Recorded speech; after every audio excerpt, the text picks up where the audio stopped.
Do you feel anxious when your partner doesn't reply quickly? Let's explore to build stronger connections through effective communication. Stay tuned.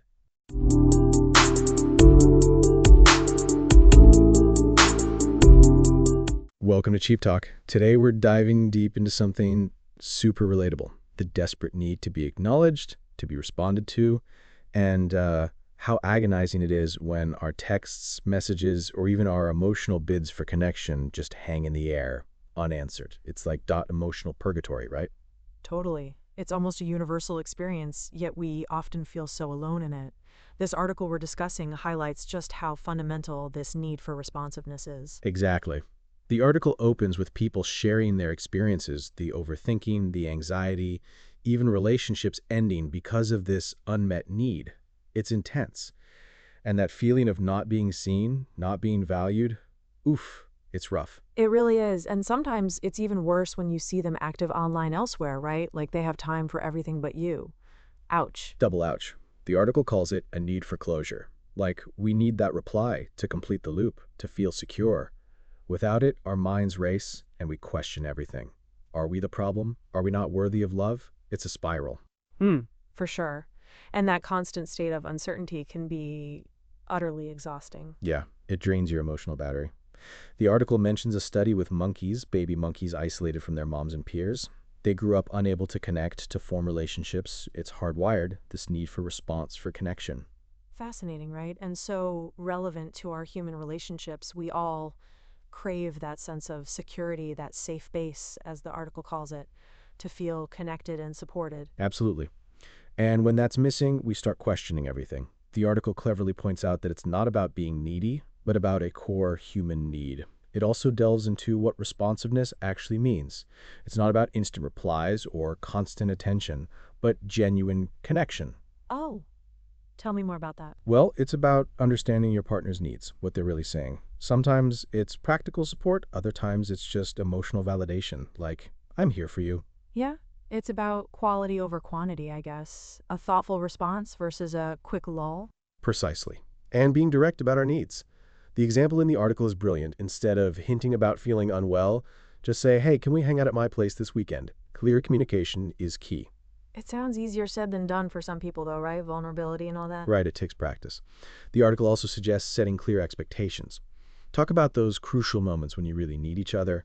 It mentions even watching films like the Before trilogy to see how responsiveness, or the lack of it, plays out in relationships. I thought that was kind of cool. It's a great idea. Using pop culture as a discussion point. So it's about being present, especially during major life events, not just day-to-day stuff. Totally.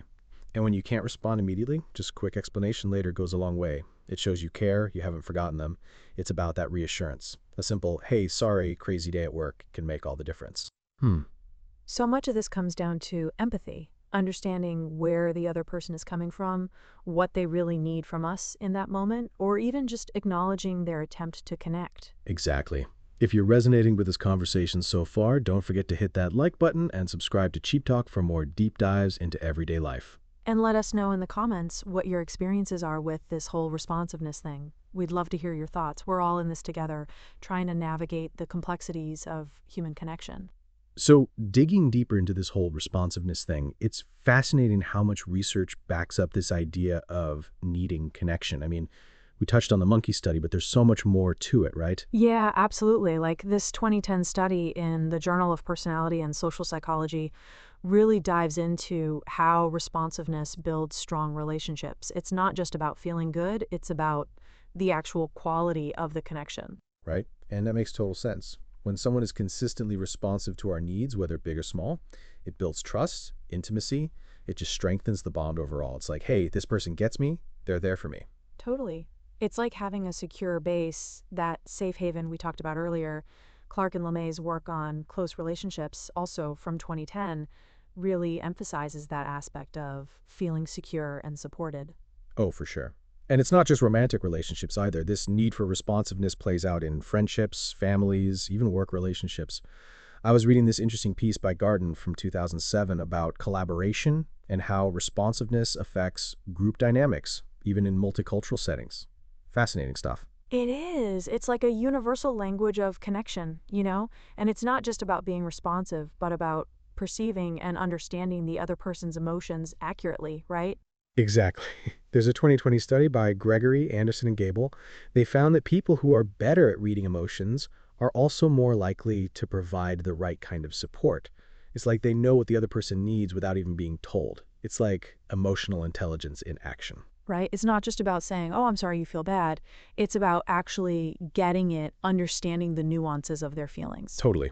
And, there's even research exploring the cultural aspects of this. I came across this 2014 study. It's in Chinese, so I'll spare you the title. But basically, it looked at interpersonal security in college students. It's super relevant, especially in today's interconnected yet often isolating world. It is. And in a world where we're constantly bombarded with messages and notifications, true responsiveness feels even more precious, doesn't it? It's like cutting through all the noise to really connect with someone. It is. Now, if you're enjoying this deep dive into responsiveness and connection, don't forget to hit that subscribe button and give us a like. Your support helps us keep these conversations going. And hey, if you've got any thoughts or experiences you want to share, drop them in the comments below. We'd love to hear from you. Absolutely. We're all in this together, learning and growing and figuring out this whole relationship thing. So let's keep the conversation going. So, we were talking about responsiveness, right? And how crucial it is in relationships. Well, I stumbled upon this study. It's about long distance relationships and how responsiveness plays out in that context. It's from the Journal of Social and Personal Relationships. Pretty fascinating stuff. Oh, long distance? That adds a whole other layer of complexity, doesn't it? I mean, you're not physically there, so responsiveness becomes even more important, I'd imagine. Exactly. It's all about adapting your communication, perceiving those little cues, because you're not getting the usual in-person feedback. This study uses both self-reported and behavioral data, which I thought was pretty cool. Gets a more complete picture. Yeah, that's a good point. So, what do they find? Like, how do people adapt their communication in long distance relationships? Well, they talk about how couples really have to make an effort to maintain that connection. It's about being intentional, scheduling those video calls, sending thoughtful messages, even little things like sharing photos of your day-to-day life. It's about bridging that physical distance. Right, it's about creating a sense of shared experience, even when you're apart. Makes sense. Totally. And perception plays a huge role too. It's about how accurately you interpret your partner's messages, their emotions, even when it's just text or a quick call. It's so easy to misinterpret things when you're not face to face. Oh, for sure. A single emoji can be interpreted in so many different ways. So, responsiveness in long distance, it's like amping up the communication, being super clear, and really trying to understand your partner, even from miles away. Kind of like a superpower. Ha! Yeah, I like that responsiveness as a superpower. It's about going the extra mile because the stakes are higher. You're not there to offer a hug or just be present physically, so you have to compensate through other means. It makes you wonder about those mind closing ideas Kruglansky and Webster talk about. Like, do people in long distance relationships become more susceptible to that because of the uncertainty, the distance? That's a really interesting point. Like, do they cling to certain beliefs about their partner or the relationship because it provides a sense of security, even if it's not entirely based in reality? Something to ponder. Definitely.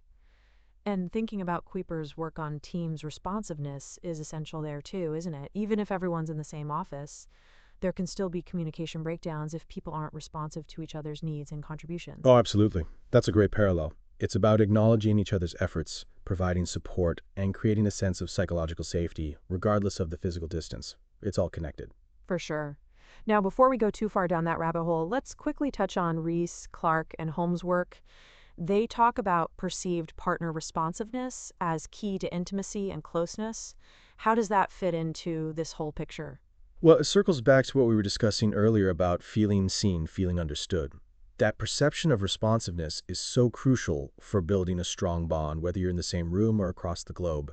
It's the foundation of intimacy. Right? It's that feeling of, hey, this person gets me, they're there for me, even if they're miles away. It's all about fostering that connection, that sense of security. Exactly. Speaking of connection, if you're feeling connected to this conversation, hit that like button and subscribe to Cheap Talk.